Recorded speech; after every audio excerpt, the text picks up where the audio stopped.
आज एक बार फिर से एक और नए वीडियो में आप सभी का स्वागत है। उम्मीद करता हूँ मेरे पुराने वीडियो आपने देखे होंगे, तभी आप यहाँ तक पहुँचे हैं।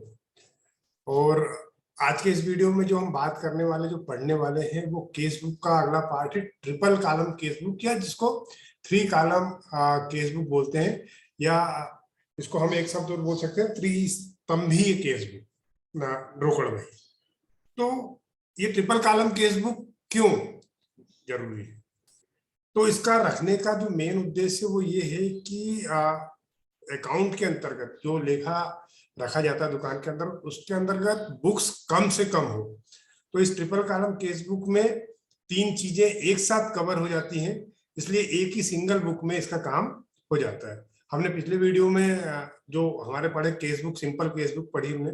इसके बाद डबल कॉलम केस बुक पढ़ी, इसके 3 पार्ट थे। पहला discount plus case book, sorry discount plus case book, case column, discount plus bank column, और बैंक और केस कॉलम, ये डबल कॉलम केस बुक थी। आज के इस ट्रिपल कॉलम केस बुक में तीनों कॉलम आते हैं, डिस्काउंट, केस और बैंक। तो आइए हम प्रैक्टिकल क्वेश्चन पर चलते हैं। जैसा कि हमारा नियम है, सबसे पहले हम अपने क्वेश्चन को अच्छे तरीके से पढ़ते हैं ताकि उनकी बातों को हम समझ सके। तो निम्नलिखित से त्रिस्तंभीय रोकड़ वही बनाइए, prepare 3 column case book from the following transaction. 2016 का मसला है ये, और अक्टूबर 1 की बात है। रोकड़ शेष केस बैलेंस जो है वो 12,000 था, और बैंक शेष बैंक बैलेंस जो था वो 8,000 था। ठीक है, अक्टूबर 8 को बैंक में जमा किए, डिपॉजिटेड इनटू बैंक 1500, 1500। अक्टूबर 12 नगद माल बेचा, goods sold for case 2400, 2400। October 18 bank से निकाले, विड्रॉ फ्रॉम बैंक 800। अक्टूबर 22 सुभाष से नकदी मिले, केस रिसीव्ड फ्रॉम सुभाष ₹490। उन्हें कटौती दी, किसको? सुभाष को कटौती दी है, अलाउड हिम डिस्काउंट ₹10। अक्टूबर 31 को वेतन दिया, सैलरी पेड ₹350, और अक्टूबर 31 को ही किराया दिया है, पेड रेंट 140। इसका केस बैलेंस है 13,700, बैंक बैलेंस है डेबिट साइड 3,700, और डिस्काउंट ₹10। तो आइए हम हमारे प्रैक्टिकल क्वेश्चन पे चलते हैं। क्वेश्चन मैंने पढ़ दिया है, उम्मीद है आप लोगों को समझ में आया होगा। अभी हमारा प्रैक्टिकल क्वेश्चन, ठीक है। तो सबसे पहले हम बात करते हैं हमारे ट्रिपल कॉलम केस बुक में, सेम यहाँ पे भी है। इस साइड अगर बात करेंगे तो ये है डेबिट साइड या रिसीप्ट साइड, और ये पेमेंट साइड, जैसा कि आप लोग करते आ रहे हैं, या क्रेडिट साइड। ठीक है, ये इसका फॉर्मेट है। फॉर्मेट सेम है जैसा डबल कॉलम केस बुक, बस एक कॉलम इसमें बढ़ गया। तो debit side date, particular, voucher number, ledger value, पहला कॉलम डिस्काउंट का, दूसरा कॉलम केस का, और तीसरा कॉलम बैंक का। इसी क्रम में इसलिए बनाते हैं कि एक फॉर्मेट चला रहा, आप आगे पीछे भी कर देंगे तो कोई फर्क नहीं पड़ेगा, लेकिन एक सुविधाजनक स्थिति के लिए हम इसको बनाते हैं। फिर क्रेडिट साइड भी date, particular, voucher number, ledger folio, discount, cash और बैंक। तो ये हमारे कॉलम है। अब सबसे पहले अक्टूबर 31, 2016 की बात है। पहले हम सबसे पहले डेट ऊपर ईयर डालते हैं, तो ईयर क्या है? 2016, अक्टूबर 1। सबसे पहले टू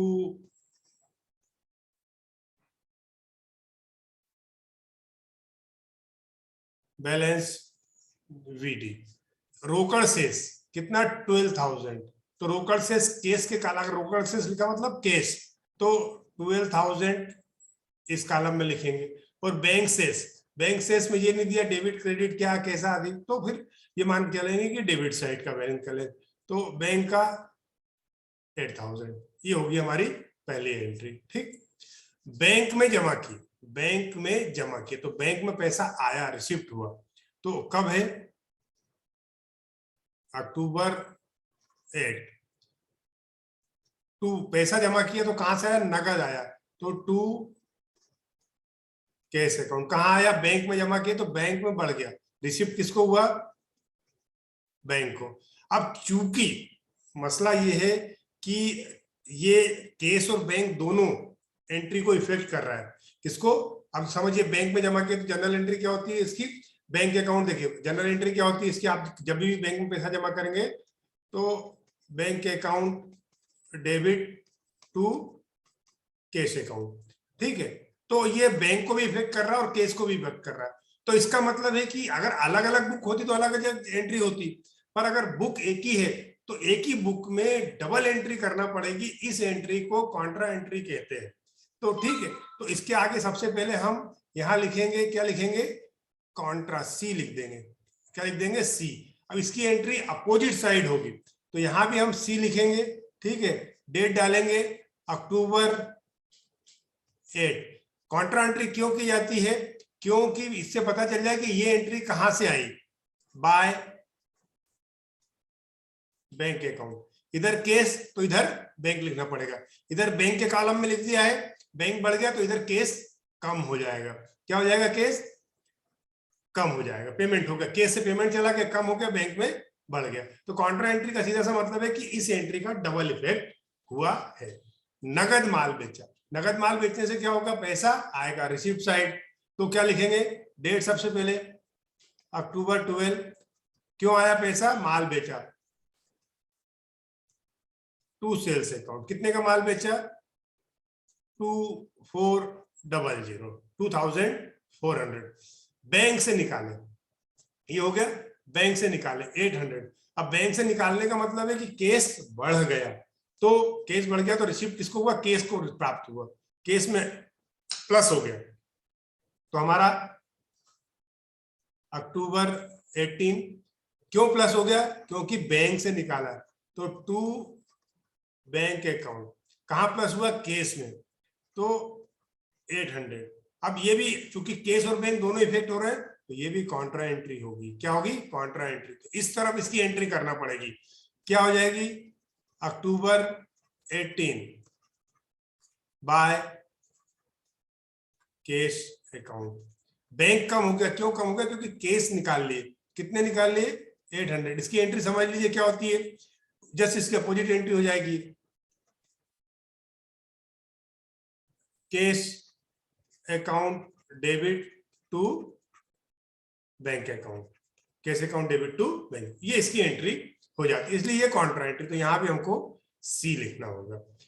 सुभाष से नकदी मिले 490 और उन्हें कटौती। नगद मिले हैं तो नगद साइड बढ़ जाएगा। नगद मतलब ये साइड बढ़ जाएगा, केस साइड, रिसिप्ट साइड, ठीक है। प्राप्त हुआ तो अक्टूबर 22। किससे मिले? To Subhash, to Subhash. कितने नगद मिले हैं?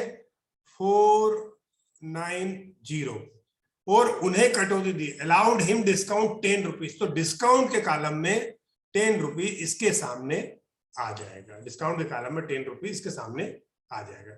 वेतन दिया, सैलरी पेड। अब ये नहीं लिखा कि नगद दिया, उधार दिया, बैंक से दिया, कैसा दिया। तो वेतन तो दिया है तो केस मान लेंगे इसको। तो हम डालेंगे अक्टूबर 31 बाय सैलरी अकाउंट का केस दिया। कितना सैलरी? 350। फिर किराया दिया है अक्टूबर 31 को ही, तो अक्टूबर 31 बाय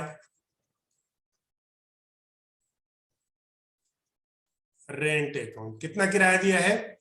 140। दोनों को हमने इस तरफ क्यों लिखा? क्योंकि ये पेमेंट की साइड है, ये पेमेंट की साइड है, इसलिए पेमेंट साइड में हमने पेमेंट लिख दिया। तो यहाँ हमारे ट्रांजेक्शन खत्म होते हैं। अगले स्टेप में हमको इसका टोटल करना है। तो इन तीनों कॉलम का टोटल करेंगे। इन तीनों ही कॉलम का हमको टोटल करना है। लाइन खींच दी मैंने। इधर भी इस तीनों कॉलम में यहाँ लाइन खींच देंगे, ठीक है। सबसे पहले डिस्काउंट का, तो यहाँ 10 रुपीज, यहाँ कुछ भी नहीं है। तो डिस्काउंट के कॉलम का कभी बैलेंस नहीं निकाला जाता। अब हमारे पास है इस तरफ इसकी एंट्री करना, केस वाले की।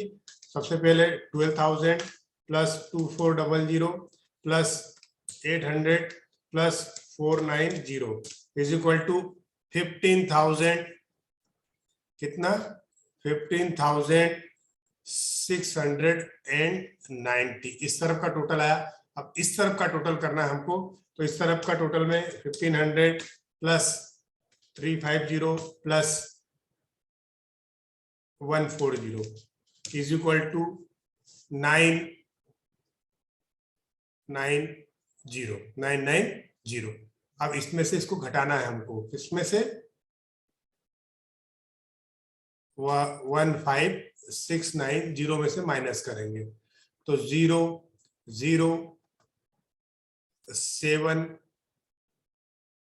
हो गया, 1370 कितना आया 13700। कब? अक्टूबर 31 को बाय बैलेंस शीट। ये केस का बैलेंस आ गया। ठीक है, अब देख लेते हैं हमारा केस का बैलेंस सही है क्या। 13770 ये हमारा केस का बैलेंस तो सही है।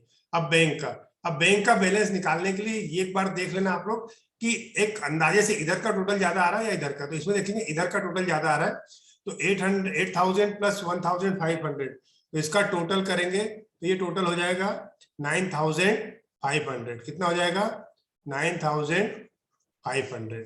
इधर का टोटल 800 है, 9500 में से ये 800 माइनस करेंगे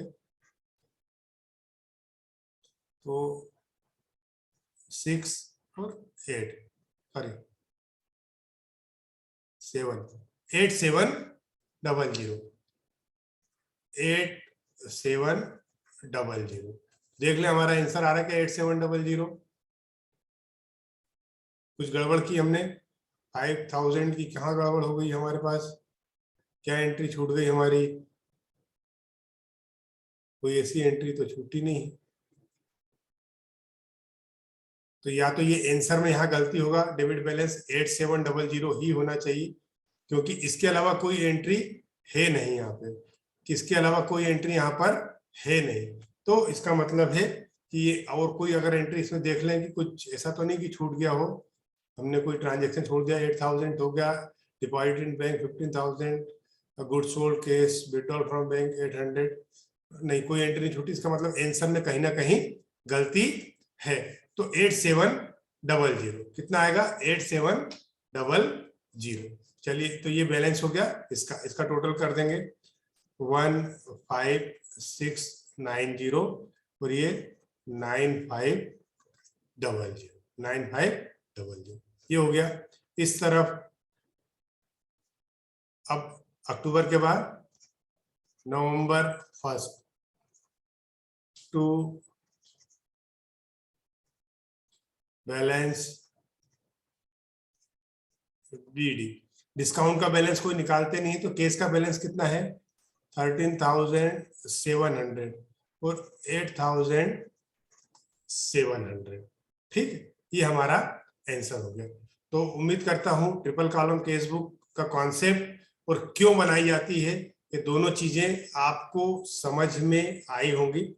और यहाँ तक आपने वीडियो देखा, आपका धन्यवाद। प्लीज मेरे वीडियो को लाइक कीजिए, सब्सक्राइब कीजिए, अधिक से लोगों तक शेयर कीजिए ताकि सभी को इसका फायदा हो सके। Thank you.